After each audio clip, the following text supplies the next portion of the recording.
Alright, welcome back. This is going to be part 2 of Turn 3 Scenario 1. My camera ran out of space and I don't have editing software. I'm sure I could search. So if anybody knows, can recommend a good free video editing software for when I put these things together, that'd be great. Go ahead and share that if you have one. If not, you'll just have to continue watching this in parts as my phone breaks it up. So we left off. We had just finished. We got down here to do the assault. That's what we were doing. I got here to do the assault and ran out of time. Alright, so let's do this. The attacker draws 1, and he draws a red hit. Oh, which is great, because in assault, it says, bum, bum, bum, hits on red and green. So technically, I hit, because we're at close quarters. So that would put the sapper at shaken. But since we're simultaneous, the sapper gets 2, because they have a firepower of 2. They draw a yellow, which does nothing. And they also draw a green hit. So that means both are shaken. Since he lost the assault, he retreats back 1. And they both get marked ops complete. And they both get marked shaken.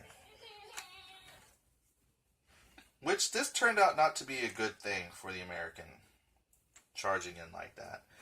And marked ops complete. Ops complete. Boom. So back to the Vietnamese player. He draws the 3rd in turn. He was going to pass, but now we have 3 in turn. Oh man, I ran out of film footage space on the phone just as I draw the 3rd in turn. So, anyway, this will be a short, very, very short part 2. Alright, so let's summarize since I've got some time now to talk about it here. We've had quite a bit of activity. This unit charged up here, got shaken along the way, marked ops complete because he was doing a failed assault. I mean, technically that was moving, but since it was going to be an assault, that's why I marked it ops complete. Oh no, because opportunity fire said you mark it ops complete, right? Is that what we said? If the target unit is shaken or reduced, it must stop moving and place ops complete. Okay, that's why we put ops complete on it. Right there. Okay, good. So that's why they got ops complete. He got ops complete because he participated in the assault and he failed. Generally the loser or the defender wins, essentially. So he couldn't put them out of place. So they're still in the jungle, but they're shaken. So I got these 2 units out in the open. That's bad. Okay, we didn't do much with them. I think this guy shot a power, so he was ops complete. We did some firing with this stack. None of it was power, but 1 unit in here is shaken. He fired at somebody. Then we have ops complete units here. These guys did an assault. They took over this building hex. So they got marked ops complete. They're ops complete. They took that building. He fired. He didn't use a power. That's why he's on fired. That's pretty much summarizing what happened there. So now, since we take a look, when the scenario prescribed number of end turns have been laid down, or when both players pass consecutively, the turn moves to the reserve phase. So we do reserve phase, which is only eligible units. So really the only eligible units would be this stack up here of American troops. And it says leg movements, they get 2 movement points. Now this was the important thing we talked about last time, was if you're within 3 hexes of an enemy unit. So eligible units that begin the reserve phase within 3 hexes of an enemy unit may move 1 hex, but may not enter an enemy unit's hex. Shaken units that begin the reserve phase within 3 hexes of an enemy may not move. And I wanted to point that out because this is within 3. 1, 2, 3. So they could only move 1. So I can't move up here in anticipation of assault. So if I moved 1 hex, I'd be moving out of my 1 point of cover to sit here in the open and hoping they don't get fire commands. So I think we don't have any reserve movement. My troops are up close enough to where I want them to fight. So then we'll finish the reserve phase. Now we're going to move on to cleanup.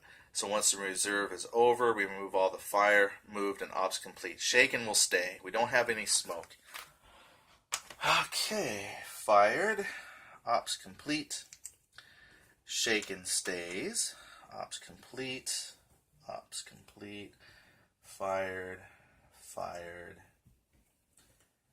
Ops complete. So that rifle unit's good.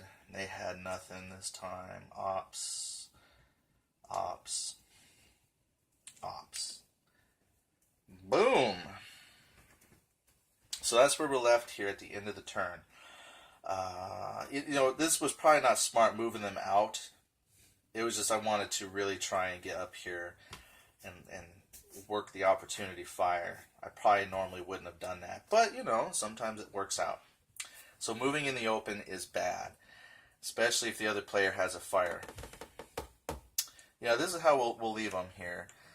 So victory points, I think I'm still at 3 because I get 2 here, subtract 1. I'm just going to cancel those out. So I have 1 victory point, 2 victory points, 3 victory points.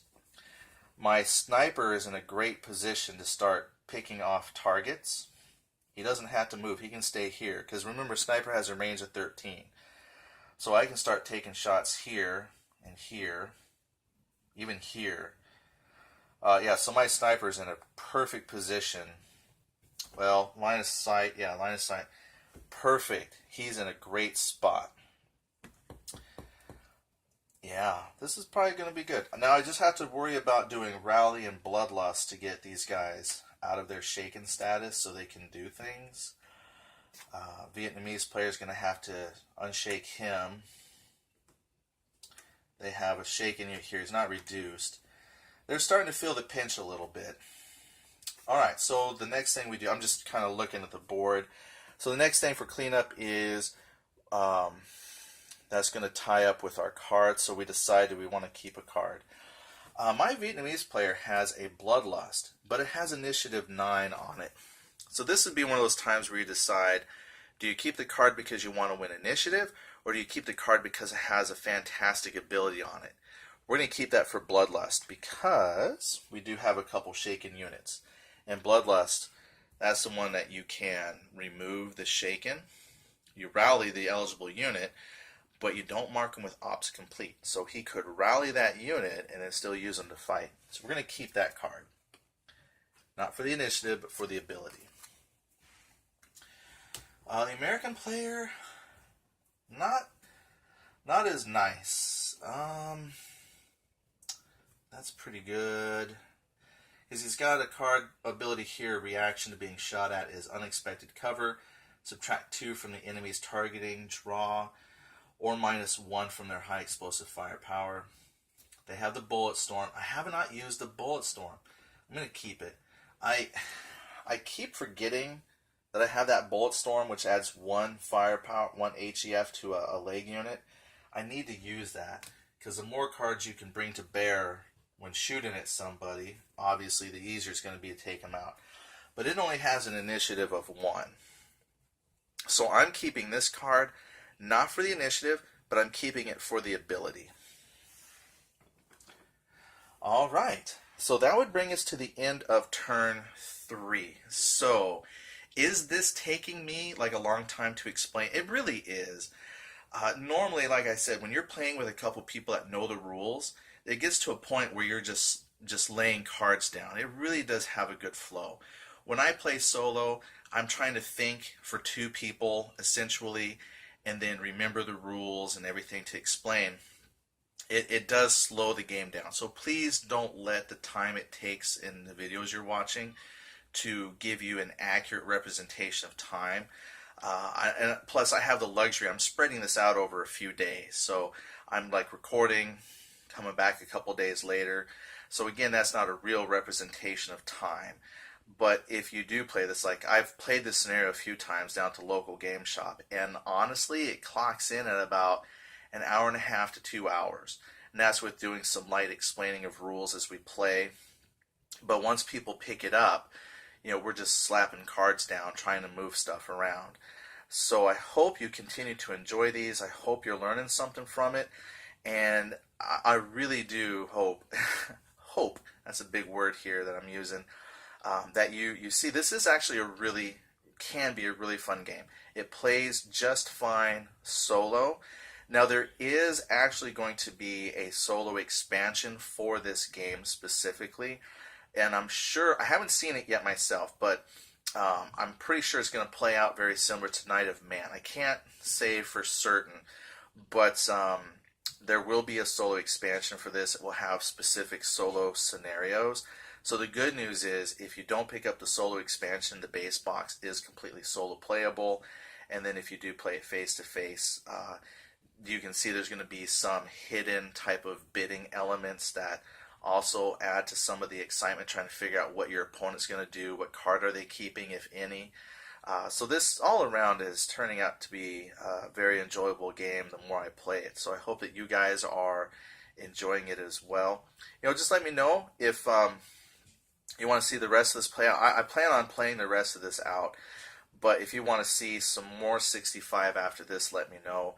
Or if you want, I can go into like Night of Man and run the Night of Man solo, do a couple scenarios there specifically for solo play.